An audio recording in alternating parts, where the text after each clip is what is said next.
Jadi kalau ada yang konon kata tanah reserve Melayu ni makin hari makin kurang, depa ni pedok. Ya. Pasal reserve Melayu, awak tahu tak pada tahun 1955 kita ada berapa je reserve Melayu? Ini angka tak pernah berbohong ni. Ya, ya, tak pada tahu. tahun 1955 reserve Melayu di Pahang ni kita cuma ada 222,000 hektar je.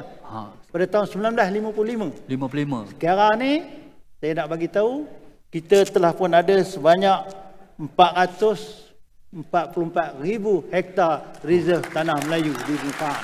Alhamdulillah. Ini angka ni. Angka tidak boleh berbohong. Ya. Kalau demo tak percaya, pergilah PTG kepada. Pergi pejabat PTG. Betul. SF pun bekas PTG, Espino pun bekas PTG. Meningkat. Jadi kalau ada yang konon kata tanah reserve Melayu ni makin hari makin kurang, depa ni pedok. Jangan percayalah.